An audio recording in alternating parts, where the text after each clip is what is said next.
Hai, nama aku P. Aku adalah seorang adult ADHD yang baru tahu 2-3 tahun terakhir sebagai seorang ADHD.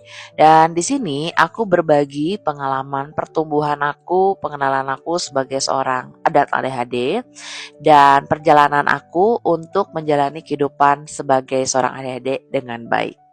Kali ini aku pengen sharing tentang mindset tidak fokus ya. Kalau misalkan bahasanya ngomong adalah terdistraksi.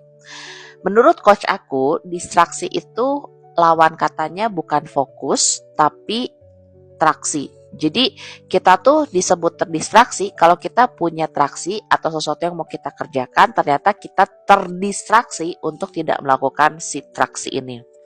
Nah, di situ kita bakalan baru harus berusaha untuk terdistraksi kalau kita sudah membuat hal-hal yang ingin kita capai. Jadi selama kalau misalkan kita nggak punya hal-hal yang mau kita kerjakan, sebenarnya kita nggak bisa bilang terdistraksi. Mungkin kita cuma bisa bilang tidak produktif atau tidak menyelesaikan apapun.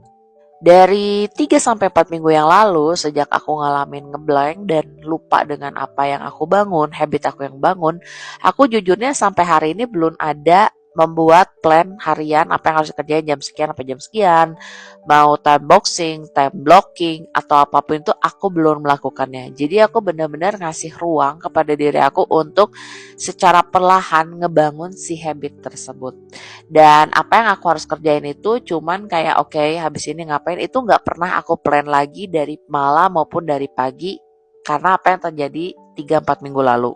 Jadi kalau misalkan kita ngobrolin berarti itu kita nggak ada distraksi karena aku nggak menciptakan traksi. Tapi dalam berjalannya waktu aku memutuskan minggu depan tuh aku akan membuat kembali time blocking dan time boxing aku supaya aku bisa melihat apakah aku bisa keluar dari distraksi dan berfokus alias mengejar si traksi ini.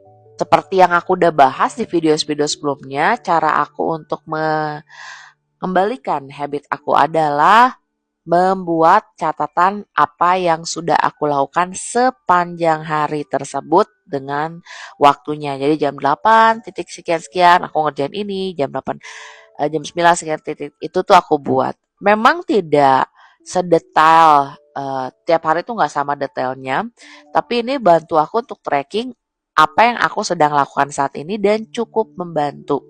Nah, setelah batu pertama ini aku selesai, batu keduanya adalah aku mengumpulkan data, kira-kira jam sekian sampai jam sekian tuh biasanya aku ngapain, dan membuat pola rutinitas